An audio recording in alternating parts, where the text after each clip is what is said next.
Salam, namo budaya, salam kebajikan. Tabipun yang saya hormati Rektor Universitas Bandar Lampung, yang saya hormati Ketua Yayasan Administrasi Lampung sebagai badan hukum dari Universitas Bandar Lampung, yang saya hormati pada siang hari ini ada Bapak Dr. Lukmanul Hakim, SMH. Beliau merupakan Ketua dari Pusat Studi UMKM Universitas Bandar Lampung yang pada siang hari ini berkesempatan dan memberikan sedikit waktunya untuk sharing dan berdiskusi sama kita terkait dengan ekonomi kerakyatan. Serta rekan-rekan dari mahasiswa, dari praktisi, dan juga tadi saya lihat ada dari aparat penegak hukum juga ikut bergabung dalam webinar series ketiga dari Pusat Studi Konstitusi dan Perundang-undangan Universitas Bandar Lampung. Sebagai gambaran awal dari webinar series ketiga ini, bahwa kita sudah mencoba beberapa kali webinar, mulai dari webinar terkait dengan dinamika pembentukan peraturan perundang-undangan di tingkat daerah pasca Undang-Undang Omnibus Law sampai dengan terkait dengan sistem perizinan pasca Undang-Undang Omnibus Law. Pada siang hari ini kita coba menggairahkan kembali terkait dengan ekonomi kerakyatan. Kenapa ini diangkat dalam webinar series 3 dari PSKP UBL? Dikarenakan memang tidak bisa dipungkiri bahwa perekonomian bangsa Indonesia ini sangat erat hubungannya dengan ekonomi kerakyatan. Seperti yang kita ketahui bersama bahwa pasca pandemi COVID yang dimulai dari tahun 2020, 2021 sampai dengan 2022 sekarang, dampak pandemi COVID itu memang masih sangat terasa dan kita rasakan sampai detik ini. Dan yang menjadi tulang punggung penyangga dari perekonomian kita adalah ekonomi kerakyatan. Di mana salah satunya itu bahwa UMKM itu sangat berkontribusi besar terhadap perekonomian kita. Jadi di kala pandemik menyerang perekonomian banyak negara, bahkan ada beberapa negara yang menyatakan diri bangkrut dan tidak mampu lagi menggairahkan sistem perekonomiannya, bangsa Indonesia masih tetap berdiri kokoh dengan ekonomi kerakyatannya. Bahkan ini seperti yang sudah menjadi suatu pemikiran bersama dari para pendiri bangsa kita ketika dituangkan ke dalam konstitusi Undang-Undang Dasar tahun 1945, pasal 33 ayat 2, ayat 3, dan pasca amandemen itu ada ayat keempat, di mana bahwa memang cabang-cabang produksi terpenting harus dikuasai oleh negara. Karena memang konsep dari ekonomi kerakyatan itu adalah bagaimana sistem perekonomian itu dipergunakan dan dikelola secara maksimal, secara sebesar-besarnya hanya untuk kepentingan rakyat, hanya untuk kemakmuran rakyat. Maka dalam pasal 33 ayat 2 itu memang sudah dikatakan bahwa cabang-cabang produksi penting itu dikuasai oleh negara. Fungsinya adalah untuk menjamin kemakmuran rakyat itu memang dapat diwujudkan dalam bentuk kesejahteraan rakyat. Bahkan di dalam pasal 33 ayat 4 itu bahwa demokrasi ekonomi kita memang diletakkan kepada sistem keberlanjutan, sistem kebersamaan. Jadi konsep ekonomi kerakyatan itu menjadi sesuatu hal yang sangat penting untuk segera diwujudkan. Oleh karena itu maka wajib bagi kita generasi muda yang memang sekarang tonggak perekonomian, tonggak mesejahterakan bangsa dan negara ini diletakkan kepada pundak kita untuk mengulang kembali dan membahas kembali apa yang dimaksud dengan konsep ekonomi kerakyatan. Apakah ekonomi kerakyatan yang sekarang kita laksanakan memang sudah sesuai dengan cita-cita dari konstitusi, ataukah kita sedang berada di persimpangan jalan yang hendak menentukan langkah ke depan kita. Oleh karena itu, kami sangat percaya dan mengharapkan kepada Bapak Dr. Lukmanul Hakim untuk memberikan sedikit pencerahan terkait dengan konsep ekonomi kerakyatan, karena memang basic beliau ini adalah S3-nya itu di bidang UMKM dan ekonomi kerakyatan. Oleh karena itu, secara resmi acara webinar series 3 dari PSKP UBL ini bekerja sama dengan PSUMKM UBL dan juga Ikatan Advokat Indonesia IKADIN Provinsi Lampung dan juga Limantara Associate, kantor hukum firma dan sekaligus konsultan hukum. Secara resmi webinar series 3 ini saya nyatakan dibuka dan terbuka untuk umum. Untuk lebih lanjut, saya persilakan kepada pembawa acara untuk melanjutkan kegiatannya. Saya Eri, untuk sementara waktu. Assalamualaikum warahmatullahi wabarakatuh. Terima kasih kepada Bapak Anggalana SHMH yang telah memberikan kata sambutan dan sekaligus membuka kegiatan webinar seri 3 pada siang hari ini. Kita lanjutkan ke acara ketiga, yaitu menyanyikan lagu Indonesia Raya. Dimohon untuk para peserta untuk dapat mengambil sikap sempurna. Kepada petugas dipersilahkan.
Baik, kita lanjutkan ke acara 4, yaitu doa. Marilah bersama-sama kita berdoa agar diberikan kelancaran pada kegiatan webinar pada siang hari ini. Berdoa menurut agama dan kepercayaan masing-masing. Berdoa dimulai.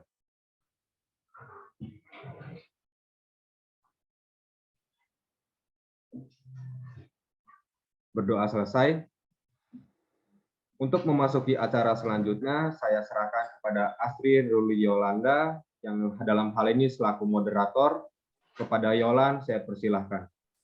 Baik, terima kasih kepada Mikael Gabe. Sebelumnya, perkenalkan saya Astri Ruli Yolanda selaku moderator pada webinar siang hari ini. Saya yang akan memandu acara webinar selanjutnya.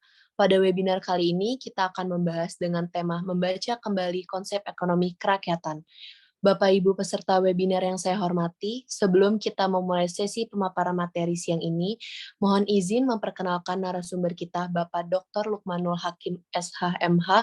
Beliau adalah seorang akademis pada Fakultas Hukum Universitas Bandar Lampung dan penggiat UMKM dengan lebih dari 6 tahun pengalaman dalam pengabdian kepada masyarakat melalui lingkup akademik untuk mendukung UMKM unggulan sebagai pendorong ekonomi nasional. Dan saat ini beliau menjabat sebagai Kepala Pusat Studi UMKM Universitas Bandar Lampung. Untuk mempersingkat waktu, dimohonkan kepada Pak Lukman untuk memaparkan materi selama 15 menit. Kepada Bapak, dipersilakan.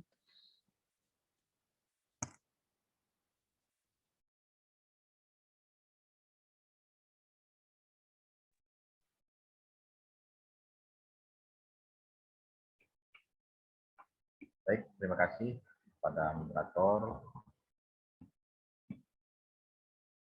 Mungkin bisa diperbesar nggak slide-nya?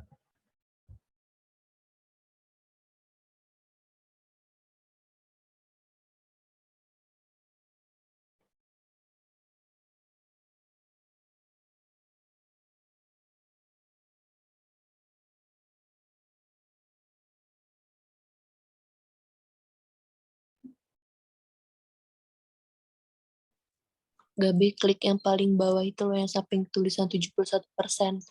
Yang ada 3 paling kecil. Nah, sebelah kanannya ini. Satunya lagi. Geser. Bukan itu.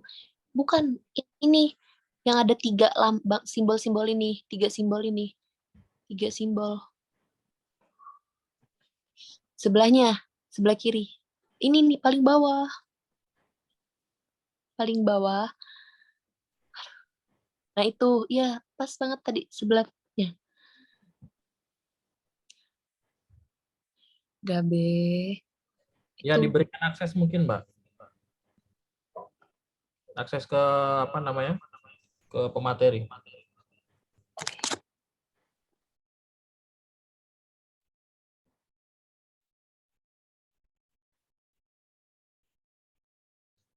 Silakan Pak Lukman. Baik, terima kasih. Mohon izin memperkenalkan diri kembali. Mungkin perkenalkan, nama saya Dr. Lukman Wasim, sarjana hukum magister hukum. Saat ini saya sebagai Kepala Pusat Studi UMKM di Universitas Bandar Lampung. Pada kesempatan yang berbahagia siang hari ini, saya ucapkan terima kasih yang sebesar-besarnya kepada Rektor Universitas Bandar Lampung, para wakil rektor di lingkungan Universitas Bandar Lampung, Dekan Fakultas Hukum Universitas Bandar Lampung, Kepala Pusat Studi Konstitusi dan Perundang-undangan Universitas Lampung, dan seluruh peserta yang sudah hadir dalam rangkaian acara di siang hari ini. Izinkan saya untuk memaparkan materi mengenai konsepsi ekonomi kerakyatan sebagai bantalan pertumbuhan ekonomi. Mungkin kita sering mendengar mengenai istilah ekonomi kerakyatan. Ekonomi kerakyatan ini sendiri memang digagas sebagai salah satu sistem ekonomi yang dimana ditujukan kepada seluruh masyarakat yang bertujuan untuk dapat meningkatkan kemakmuran dan kesejahteraan masyarakat itu sendiri. Makanya di sini saya mengambil judul yaitu konsepsi ekonomi kerakyatan sebagai bantalan pertumbuhan ekonomi. Kenapa kaitannya sebagai bantalan pertumbuhan ekonomi? Karena pertama kali konsepsi ekonomi kerakyatan ini dibentuk atau dibuat, begitu ya. Ekonomi kerakyatan ini ditujukan untuk dapat meningkatkan kekuatan ekonomi dengan tumpuan dari masyarakat itu sendiri. Atau kalau kita kerucutkan lagi, itu dalam skala mikro, itu melalui masyarakat di masyarakat terkecil skala mikro, yaitu per kepala keluarga, yang artinya juga berperan dalam konsepsi perekonomian. Para pelaku UMKM, para petani, nelayan, petambak, dan lain-lain. Mungkin bisa di-next.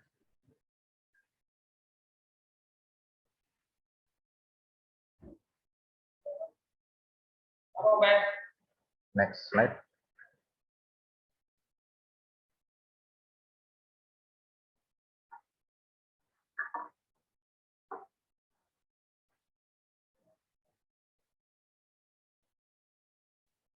Oke.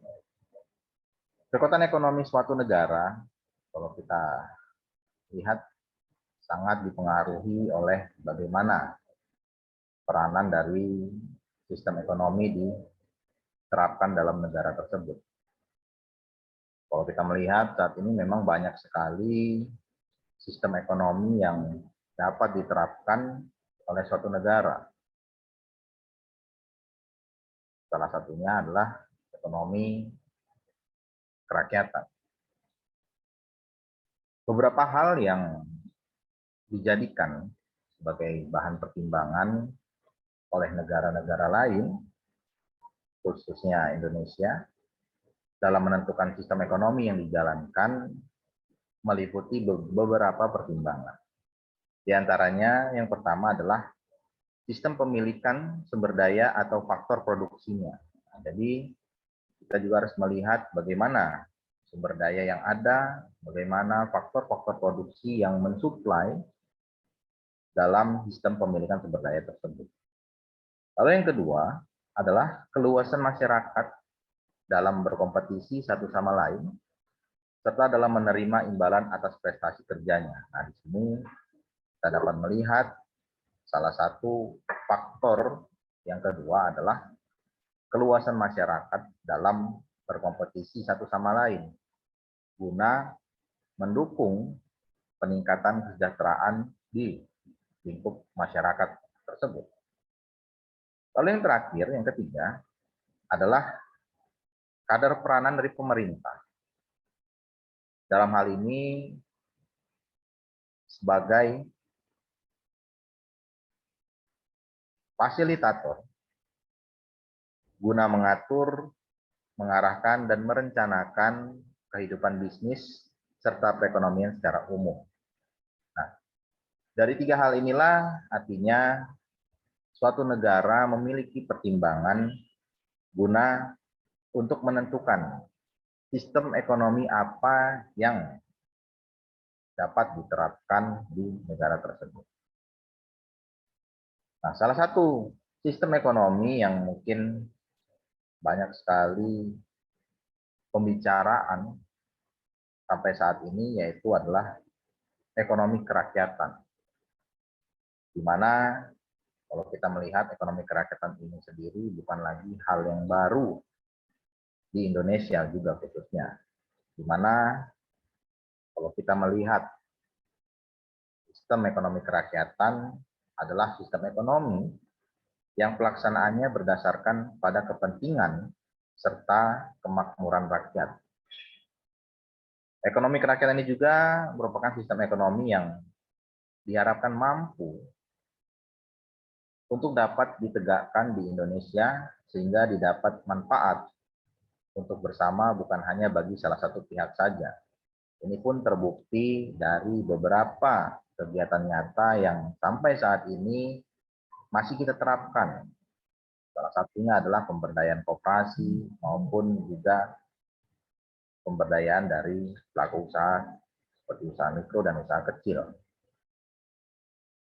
Selain itu, sistem ekonomi kerakyatan juga adalah sistem yang bertujuan untuk mendorong pertumbuhan ekonomi dari yang terkecil. Nah, ini yang terkecil adalah skala mikro. Mikro ini kalau kita lihat dalam contoh adalah per kepala keluarga yang mampu menghasilkan artinya pendapatan tapi dalam sektor mikro hingga masuk ke skala nasional, skala makronya. Apabila kondisi perekonomian masyarakat per kepala naik, nah ini korelasinya, secara merata, maka secara otomatis kualitas ekonomi secara nasional juga akan meningkat. Atau bisa kita analogikan juga, semakin banyak entrepreneur yang lahir untuk kesejahteraan perekonomian, artinya juga mendukung kemampuan negara, terutama dalam peningkatan ekonomi atau pembangunan ekonomi di suatu negara. Artinya, indikator peningkatan kemajuan negara juga salah satunya didukung oleh perekonomian yang ditopang oleh para entrepreneur. Ekonomi kerakyatan di sini juga mengatur agar produksi penting yang menguasai hidup orang banyak harus dikuasai oleh negara dan juga tidak jatuh ke tangan seseorang yang berkuasa sehingga menyebabkan oligarki dan penindasan rakyat. Artinya ekonomi kerakyatan ini dituntut sebagai sistem ekonomi yang memang ditujukan oleh masyarakat, di mana pelaksanaannya ini berdasarkan sebagai kepentingan untuk kemakmuran rakyat saja, bukan untuk kemakmuran golongan tertentu atau kemakmuran dari individu itu sendiri atau konglomerasi dari suatu usaha. Kalau kita melihat hal tersebut, di mana diamanatkan di dalam pasal 33 Undang-Undang Dasar 1945 amandemen keempat, di mana kalau kita melihat di dalam pasal 3, saya ulang, ayat 3 dan ayat 4 dari pasal 33 Undang-Undang Dasar 1945, dikatakan bahwa ayat ketiga, bumi dan air dan kekayaan alam yang terkandung di dalamnya dikuasai oleh negara dan dipergunakan untuk sebesar-besarnya kemakmuran rakyat. Nah, dalam ayat 3 dijelaskan bahwa seluruh kekayaan yang terkandung di dalamnya dikuasai oleh negara. Lalu dalam ayat 4, masih dalam pasal 33, dikatakan bahwa perekonomian nasional diselenggarakan berdasar atas demokrasi ekonomi dengan prinsip kebersamaan, efisiensi, berkeadilan, berkelanjutan, berwawasan lingkungan, kemandirian, serta dengan menjaga keseimbangan, kemajuan, dan kesatuan ekonomi nasional. Jadi kalau kita melihat dalam ayat 4 pasal 33 Undang-Undang Dasar 1945, kita kaitkan dalam ayat 4 tadi, maka prinsip yang didasari di dalam ekonomi kerakyatan ini adalah prinsip kebersamaan, prinsip gotong royong, yang berkeadilan, serta mendukung kemandirian. Artinya kalau kita melihat selama ini, pelaku usaha khususnya UMKM sendiri itu masih didukung dengan modal usaha secara pribadi, belum ditopang oleh sektor-sektor lain, karena dominan artinya mendominasi modal usaha itu berasal dari pelaku usaha itu sendiri, bukan dari sektor luar. Selain itu juga kalau kita melihat keseimbangan kemajuan terutama pasca pandemi ini sendiri, sektor daripada koperasi maupun UMKM masih mampu untuk beradaptasi dan bahkan menopang perekonomian di Indonesia. Nah, inilah yang melandasi sistem ekonomi kerakyatan itu masih ada di negara kita. Selanjutnya, tujuan ekonomi kerakyatan ini sendiri, kenapa ada dan hadir di negara kita? Yang pertama adalah membangun negara yang berdaulat secara politik dan ekonomi. Nah, ini ditujukan untuk dapat membangun negara yang berdaulat, tidak hanya secara politik, tapi juga secara ekonomi. Lalu yang kedua adalah mendorong pertumbuhan ekonomi negara. Artinya dalam hal ini, pertumbuhan ekonomi negara ini secara tidak langsung juga dapat terdorong. Terutama kemarin kita lihat pasca pandemi banyak sekali pelaku usaha, khususnya UMKM yang sempat terdampak. Tapi alhamdulillah setelah semakin ke sini, para pelaku usaha mampu untuk beradaptasi, walaupun memang terdampak pandemi ini sangat parah sekali. Berbeda hal dengan terjadinya krisis moneter yang terjadi di tahun 98 atau 2008. Tapi perekonomian masih dapat ditopang dari sektor pelaku usaha mikro. Lalu selanjutnya tujuan yang ketiga, yaitu menaikkan pendapatan masyarakat secara merata. Artinya sistem ekonomi kerakyatan ini juga ditujukan untuk dapat mampu memberikan pendapatan masyarakat yang secara tidak langsung ini dapat kita kategorikan merata dan bertumbuh bersama. Lalu tujuan yang terakhir adalah membebaskan masyarakat dari oligarki, kelompok elit yang pemegang modal. Nah, kalau kita melihat saat ini memang banyak sekali kegiatan usaha yang terdorong secara konglomerasi. Artinya dipegang oleh seorang individu, tapi tujuannya sangat berbeda jauh sekali dengan sistem daripada ekonomi kerakyatan. Kalau kita merujuk di tahun 2012, lahirnya rancangan undang-undang perkoperasian, Undang-Undang Nomor 17 Tahun 2012 tentang perkoperasian, yang pada akhirnya dibatalkan oleh Mahkamah Konstitusi karena dianggap tidak sesuai dengan prinsip dari koperasi itu sendiri, yaitu adalah gotong royong dan kekeluargaan, di mana di dalam rancangan Undang-Undang Perkoperasian Nomor 17 Tahun 2012 tidak sesuai dengan prinsip koperasi yang dulu, yaitu prinsip kekeluargaan. Sehingga pada tahun 2012 Undang-Undang Perkoperasian yang terbaru itu dibatalkan oleh Mahkamah Konstitusi, dan pada akhirnya kita tetap memakai Undang-Undang Nomor 25 Tahun 1992 tentang perkoperasian. Selanjutnya, ciri daripada ekonomi kerakyatan ini kita dapat lihat diantaranya adalah yang pertama, yaitu sumber daya alam mencakup hajat hidup orang banyak dikuasai oleh pemerintah. Artinya dalam hal ini, segala bahan baku maupun sumber daya manusia, sumber daya alam, dan lain-lain itu dikuasai oleh pemerintah, dan pemerintah sebagai fasilitator khususnya untuk memfasilitasi baik para pelaku usaha maupun konsumennya. Artinya dalam hal ini untuk mendapatkan perlindungan yang sama dan mendapatkan hak dan kewajiban yang sama secara merata dan berkeadilan. Lalu yang kedua adalah ciri yang kedua, yaitu memperhatikan kemakmuran rakyat dengan meningkatkan kualitas hidup. Nah, kalau kita analogikan kembali kepada pelaku usaha UMKM khususnya, ketika UMKM naik kelas, secara tidak langsung artinya juga pun meningkatkan kompetensi-kompetensi dari pelaku usaha tadi. Mungkin banyak yang bertanya, apa itu UMKM naik kelas?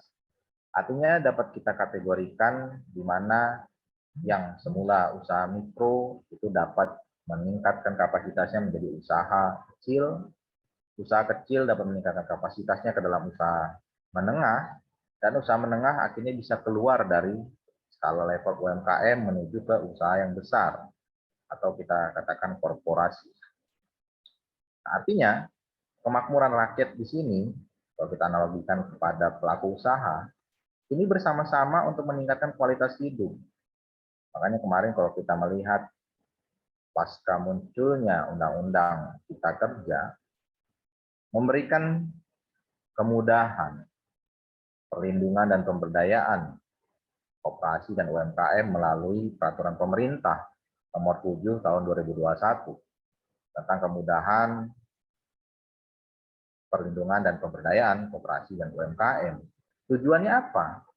Lahirnya PP ini turunan dari Undang-Undang Cipta Kerja, yaitu kurang tidak lebih adalah untuk memperhatikan kemakmuran rakyat, khususnya untuk dapat meningkatkan kualitas dari para pelaku usaha, sehingga tidak ada lagi namanya kesulitan-kesulitan bagi para pelaku usaha mikro, kecil maupun menengah untuk dapat mengembangkan skala bisnisnya. Dan begitu pun juga dengan masyarakat. Artinya dengan peningkatan dan pengembangan dari pelaku usaha UMKM ini secara tidak langsung juga mendorong daya beli masyarakat, daya konsumsi masyarakat untuk dapat menaikkan perekonomian di Indonesia pada waktu itu. Lalu ciri yang ketiga adalah peluang usaha yang sama besar dalam memperoleh pekerjaan ataupun pembukaan usaha, tidak adanya oligarki atau penguasaan sumber daya alam oleh kelompok elit. Nah, kembali kita analogikan lagi pada pelaku usaha UMKM, di mana peluang usaha di sini artinya pelaku usaha mikro kecil menengah ini sama-sama memiliki penyerapan lapangan pekerjaan yang sangat besar. Kalau kita lihat pelaku usaha mikro sendiri saja mungkin sudah banyak menyerap lapangan pekerjaan, begitu ya. Artinya banyak sekali memberikan pekerjaan-pekerjaan kepada para pelaku usaha, pada masyarakat, begitu ya. Lalu yang keempat adalah mekanisme pasar yang adil dengan persaingan yang sehat. Artinya kalau kita merujuk juga dalam peraturan pemerintah nomor 7 tahun 2021, ya, di mana tujuannya adalah untuk meningkatkan iklim usaha yang sehat, sehingga tidak ada lagi yang namanya persaingan antar pelaku usaha. Yang kelima masih dalam ciri daripada ekonomi kerakyatan adalah adanya pembangunan ekonomi yang berkesinambungan, artinya sustainable, juga sesuai dengan Sustainable Development Goals yang sudah direncanakan oleh pemerintah, khususnya untuk dapat membangun perekonomian di Indonesia pasca terjadinya pandemi. Ya. Lalu yang keenam masih dalam ciri ekonomi kerakyatan, yaitu adanya perlindungan hak konsumen, yang juga sangat penting ketika para pelaku konsumen ini artinya yang juga mendukung pembangunan ekonomi di negara kita, artinya konsumen atau masyarakat yang memiliki daya beli, ini juga harus dilindungi, sehingga adanya perlindungan hak konsumen. Lalu yang ketujuh adalah pertumbuhan ekonomi yang menjunjung keadilan, kepentingan orang banyak, dan peningkatan kualitas hidup.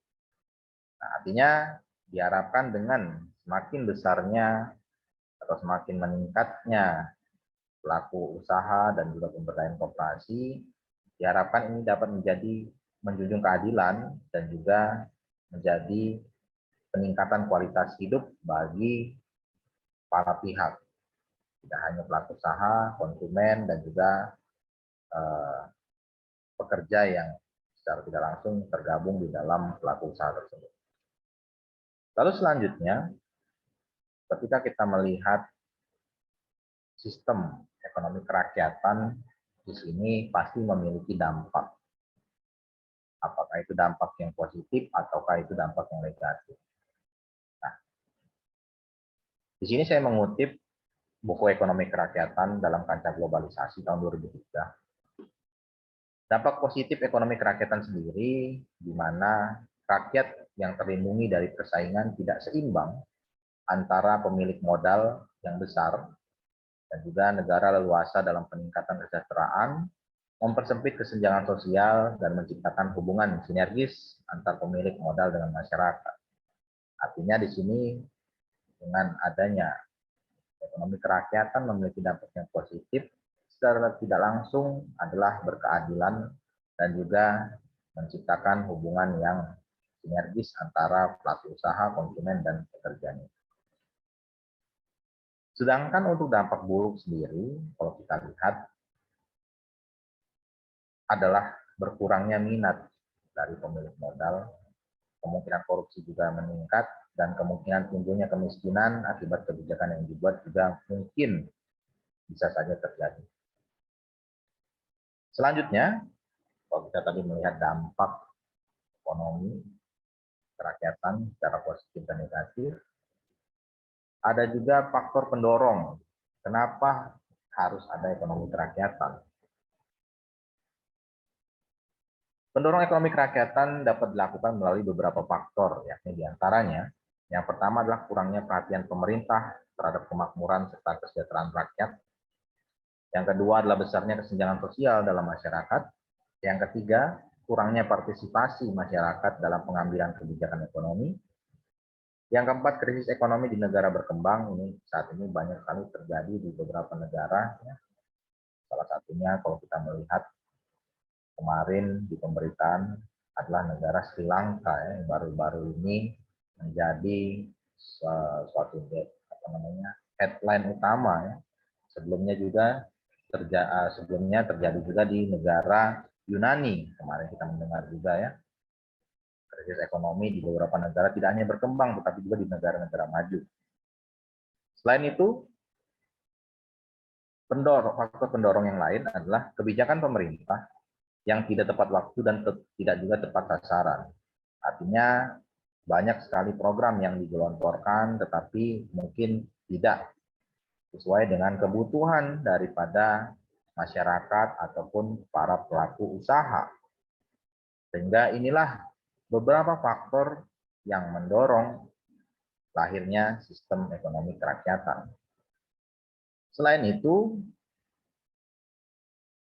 ada beberapa wujud nyata ekonomi kerakyatan yang sudah artinya kita jalankan selama ini, di mana sistem ekonomi kerakyatan dapat kita katakan juga sebagai senjata yang sangat ampuh untuk melumpuhkan ancaman di bidang ekonomi dan memperkuat kemandirian bangsa. Ini terbukti ketika tahun 98 terjadi krisis ekonomi melanda Indonesia, justru para pelaku usaha seperti usaha mikro dan kecil ini tidak terdampak dari adanya krisis ekonomi. Kenapa demikian? Karena di tahun 98 artinya pelaku usaha ini tidak semua mendapatkan pembiayaan dari lembaga perbankan, sehingga tidak mendapatkan dampak secara sistemik. Berbeda hal dengan pelaku usaha-usaha besar yang terjadi di tahun 98, mereka mendapatkan modal dari lembaga perbankan, sehingga ini menjadi suatu dampak yang sistemik. Terjadi lagi di tahun 2008. 2008 ketika kita melihat Lehman Brothers dan beberapa perusahaan-perusahaan besar di Amerika ini mengalami krisis yang mendunia, di mana gejalanya adalah pertama kali yaitu terjadinya over kapasitas atau overtax real estate yang dilakukan oleh beberapa lembaga pembiayaan di sana dan juga berdampak ke seluruh dunia. Namun lagi-lagi di tahun 2008 para pelaku usaha di Indonesia masih mampu untuk beradaptasi di tengah lonjakan krisis ekonomi yang melanda. Selain itu juga, kalau kita melihat mungkin kejadian 98, kejadian 2008, krisis ekonomi melanda dunia, itu pun kembali terjadi ketika adanya pandemi COVID-19 2 tahun yang lalu, di mana untuk saat ini, untuk saat terjadinya pandemi sendiri, memang justru para pelaku usaha ini yang mendapatkan terdampak yang cukup berat. Kenapa demikian? Perbedaannya adalah ketika tahun 98, tahun 2008 itu tidak ada yang, itu hanya terjadi krisis ekonomi, tapi tidak ada yang namanya pembatasan sosial. Sehingga masyarakat masih bisa untuk melakukan kegiatan atau melakukan transaksi secara nyata di saat itu, sehingga masih mampu para pelaku usaha untuk beradaptasi. Ketika terjadi pandemi, terjadinya pembatasan sosial, kita masih transisi untuk menuju digitalisasi, ini akhirnya menimbulkan suatu gejolak baru bagi para pelaku usaha, sehingga para pelaku usaha tadinya yang masih bersifat konvensional atau tradisional ini tidak mampu untuk beradaptasi, sehingga banyak sekali para pelaku usaha UMKM yang terdampak. Selanjutnya masih wujud nyata ekonomi kerakyatan yang secara nyata kalau kita melihat, yaitu salah satunya adalah pengembangan dari koperasi. Kenapa koperasi sampai saat ini artinya masih dijadikan sebagai salah satu pilar dan juga sebagai alternatif pembiayaan daripada para pelaku usaha, khususnya UMKM. Lalu yang kedua adalah pengembangan badan usaha milik negara. Nah, secara tidak langsung, badan usaha milik negara ini juga menjadi salah satu penopang perekonomian di Indonesia pada khususnya. Lalu yang ketiga adalah pemenuhan hak rakyat untuk mendapatkan pekerjaan dan penghidupan yang layak. Ini juga artinya sudah banyak terserap melalui para pelaku usaha UMKM dan juga dari pengembangan koperasi dan pemberdayaan koperasi pada khususnya. Lalu selanjutnya adalah penggunaan serta pengelolaan bumi, air, dan sumber daya alam yang mengutamakan kemakmuran rakyat. Ini juga pun sudah secara nyata, artinya kalau kita melihat wujud dari pemerintah untuk dapat mendukung kemakmuran rakyat. Lalu yang kelima adalah perlindungan juga meningkatkan kualitas hidup bagi rakyat kecil dan anak-anak yang terlantar. Nah, inilah beberapa wujud nyata daripada ekonomi kerakyatan, di mana Indonesia sendiri merupakan salah satu negara juga yang juga menerapkan sistem ekonomi kerakyatan, yang dalam hal ini peran negara ditegaskan di dalam Undang-Undang Dasar 1945 Amandemen keempat yang diamanatkan dalam pasal 27 ayat 2 dan pasal 34 yang menyebutkan adanya peran negara dalam sistem ekonomi kerakyatan, di mana salah satunya adalah perlindungan juga peningkatan kualitas hidup bagi rakyat kecil dan anak-anak yang terlantar. Mungkin itu yang dapat saya sampaikan. Akhir kata saya akhiri, wabillahi taufiq wal hidayah. Wassalamualaikum warahmatullahi wabarakatuh. Waalaikumsalam warahmatullahi wabarakatuh untuk Pak Lukman. Terima kasih. Selanjutnya sesi diskusi atau tanya jawab. Untuk yang ingin bertanya, silakan melalui fitur raise hand di Zoom atau melalui kolom chat di Zoom. Terima kasih.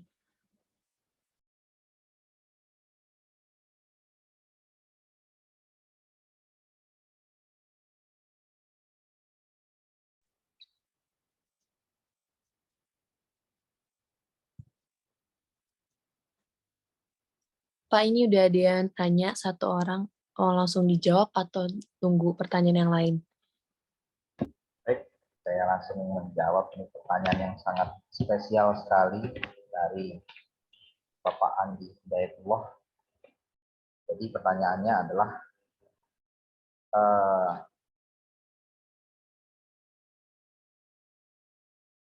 ketika kita berdaulat secara politik, namun secara ekonomi belum, begitu ya.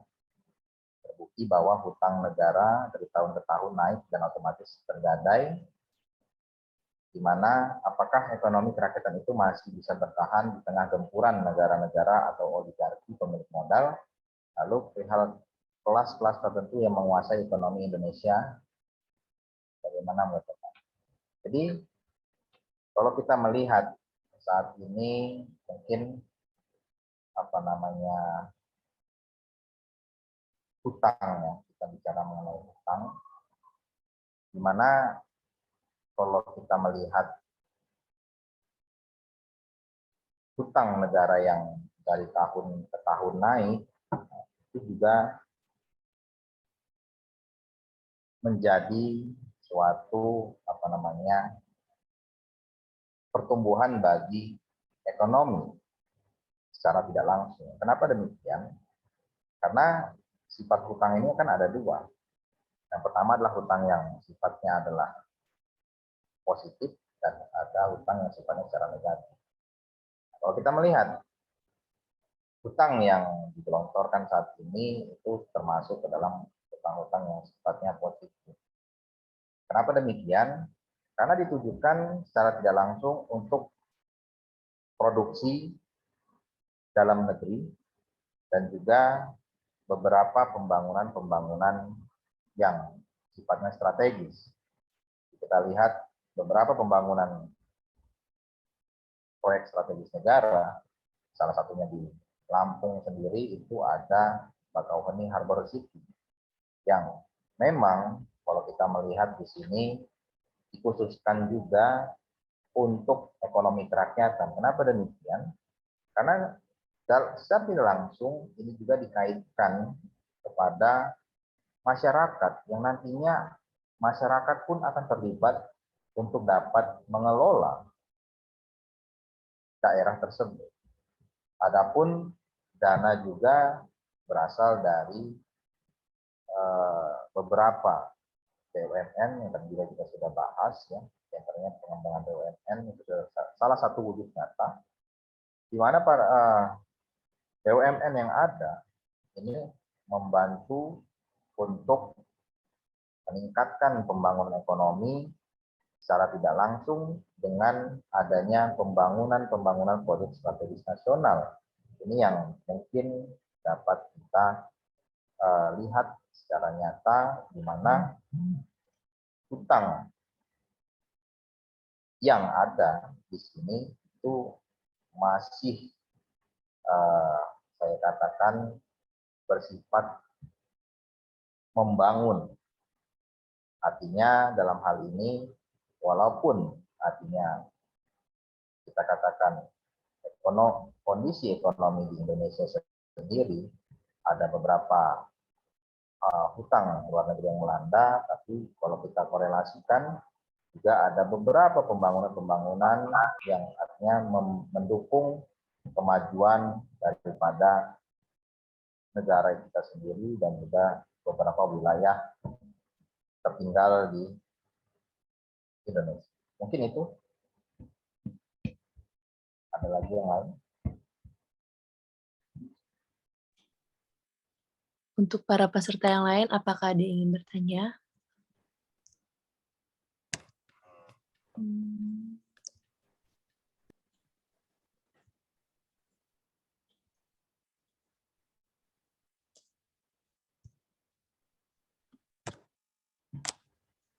Tidak ada, Pak. Hanya satu para peserta yang menanya.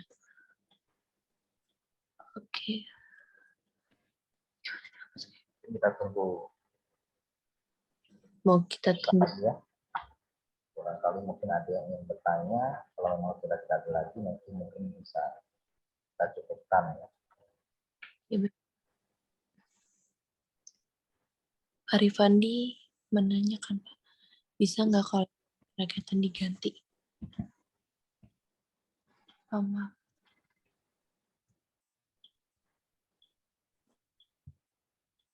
Nah, ini ada pertanyaan dari Pak Rifandi. yang spesial dari Kepala Pusat Studi Konstitusi dan Perundang-undangan Bapak Rifandi Ritonga, SMH.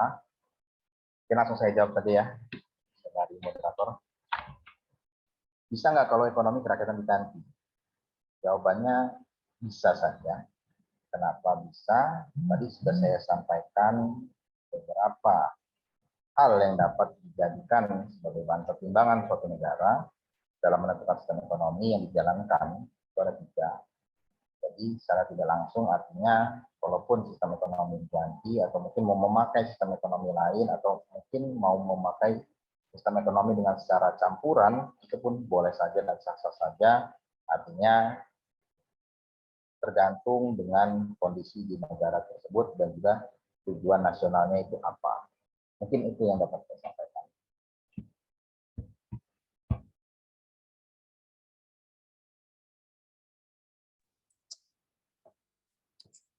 Baik, sesi pertanyaan saya tutup jika tidak ada yang ingin menanyakan lagi. Oke, selanjutnya adalah kesimpulan. Izin, moderator. Oke, baik Pak. Oh ya, apakah masih boleh nih? Masih boleh, Kak? Boleh. Oke, mohon izin Bapak Ibu semua, pada moderator dan juga pemateri. Saya Ardiansyah. Di sini cukup menarik diskusi kita kaitan dengan ekonomi kerakyatan. Ya. Mohon izin Bapak Lukmanul Hakim, Dr. Lukmanul Hakim, kita berangkat dari kegaduhan ekonomi ya, bukan cuma di Indonesia saya kira, tapi ini juga dunia yang merasakan dampak dari krisis global. Nah, kita ketahui bahwasanya memang ekonomi Indonesia saat ini juga bahkan bukan prediksi kita, tetapi bahkan pejabat-pejabat kita sendiri juga sudah mengungkapkan atau mengatakan bahwasanya memang ekonomi kita masih di awang-awang ya. Kalau kita lihat ada beberapa yang sudah dipastikan bangkrut, ada Sri Lanka misalnya, dan juga ada beberapa negara di Afrika yang juga turut memprihatinkan. kondisinya. Nah, ini kita mau melihat kondisi ekonomi yang ada di negara kita dengan konsep ekonomi kerakyatan. Nah, apakah konsep ekonomi kerakyatan ini sudah dianggap cukup untuk bisa memberikan paling tidak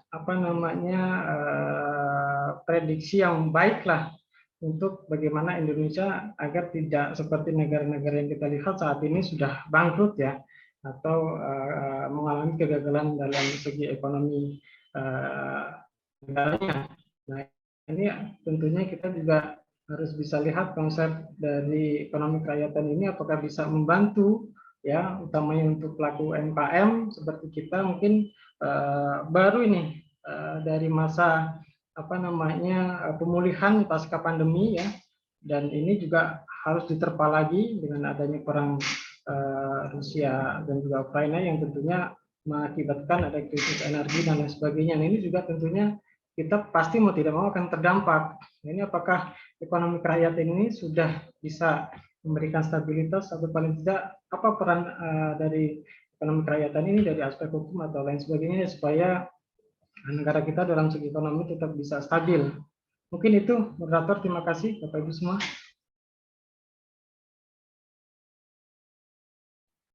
Baik, terima kasih Pak Ardi atas pertanyaannya. Tadi dikatakan bahwa apakah sistem ekonomi kerakyatan ini sudah dianggap baik atau belum. Menurut pendapat saya, Pak, sistem ekonomi kerakyatan ini sudah sangat cukup baik. Walaupun memang masih banyak perdebatan di luar sana, apakah Indonesia menganut sistem ekonomi kerakyatan ataukah sistem ekonomi yang lain. Tapi saya yakinkan bahwa sistem ekonomi kerakyatan merupakan sistem ekonomi yang sangat baik kalau artinya implementasinya bisa diterapkan secara baik juga.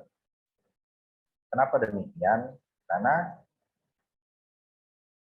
seperti yang saya ulas di awal, sistem ekonomi kerakyatan ini bertujuan dilaksanakan untuk dapat meningkatkan kemakmuran rakyat yang berkeadilan dan juga berkelanjutan atau sustain.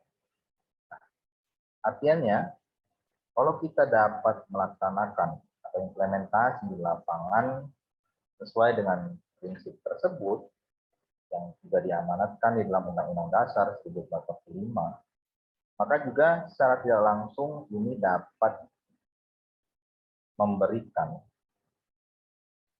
kemajuan bagi negara kita. Ini terbukti nyata, artinya dengan rakyat bersatu, kita katakan begitu, rakyat bersatu, ini dapat meningkatkan pertumbuhan ekonomi, walaupun memang belum secara drastis atau secara signifikan karena terjadinya pandemi di beberapa waktu lalu, bahkan sampai memasuki masa 2 tahun pandemi.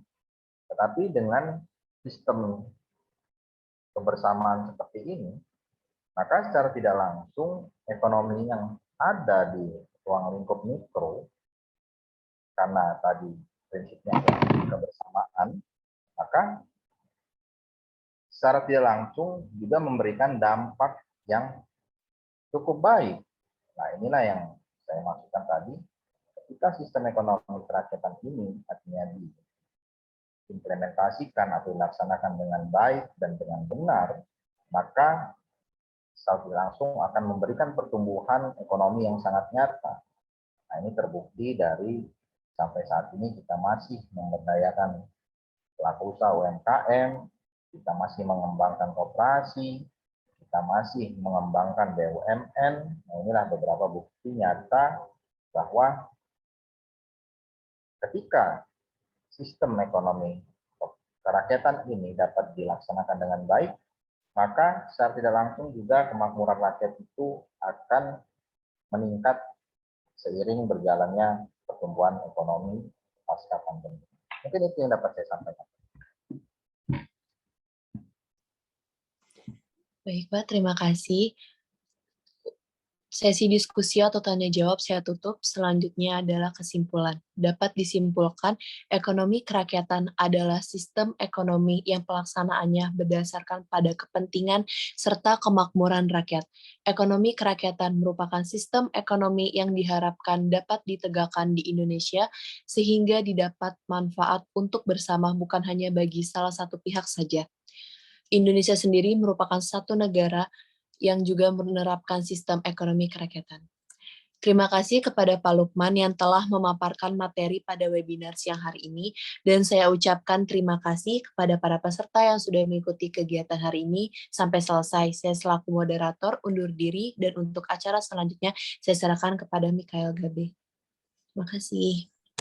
Baik, terima kasih. Diingatkan kembali kepada seluruh peserta untuk mengisi kembali absensi yang sudah di kolom chat terkait dengan sertifikat akan dikirim ke email masing-masing setelah mengisi absensi di kolom chat tersebut. Terima kasih. Terima kasih kepada Astri Ruli Yolanda untuk mengakhiri kegiatan webinar pada siang hari ini. Saya persilakan kepada Bapak Anggalana SHMH selaku Sekretaris Pusat Studi Konstitusi dan Perundang-undangan Universitas Bandar Lampung untuk menyampaikan kata penutup. Kepada Bapak, dipersilahkan. Baik, sangat menarik sekali diskusi kita pada sore hari ini terkait dengan ekonomi kerakyatan.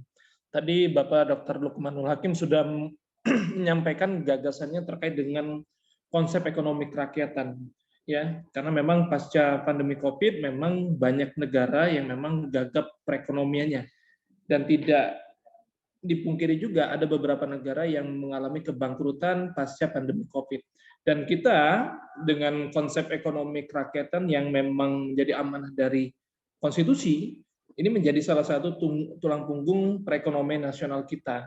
Di mana memang tadi seperti yang disampaikan oleh Bapak Dr. Lukmanul Hakim, memang konsep ekonomi kerakyatan kita ini memang harus ya dilakukan proses evaluasi untuk melihat apakah memang konsep ekonomi kerakyatan ini memang sudah tepatkah atau memang sedang berada di persimpangan jalan.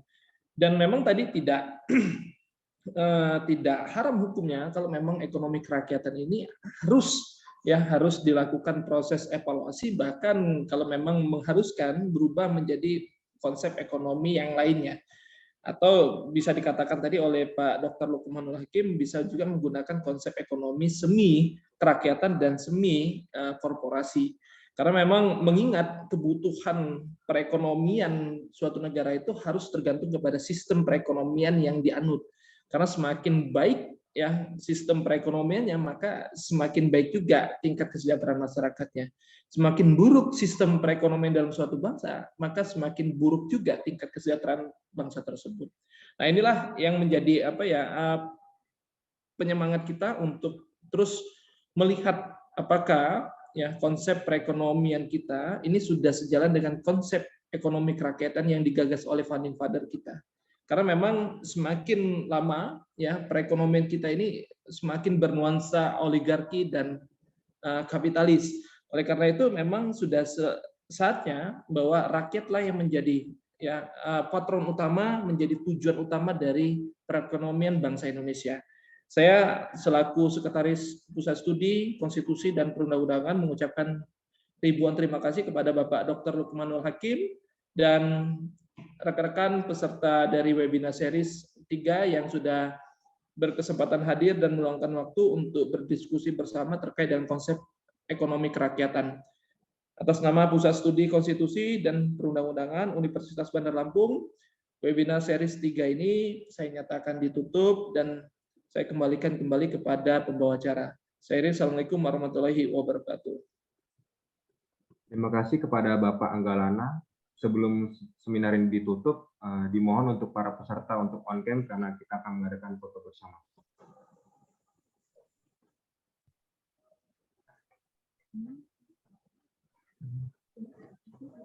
1, 2, 3. Sekali lagi 1, 2, 3. mengakhiri kegiatan siang hari ini, saya selaku pembawa acara memohon maaf atas kesalahan kata. Saya akhiri, wabillahi taufiq wal hidayah. Wassalamualaikum warahmatullahi wabarakatuh. Warahmatullahi wabarakatuh. Terima kasih. Terima kasih Gabe. Terima kasih Pak Lukman. Sama-sama, Pak. Pak Lukman. Terima kasih Gabe, Bunga, Yola. Terima kasih Gabe, Yola.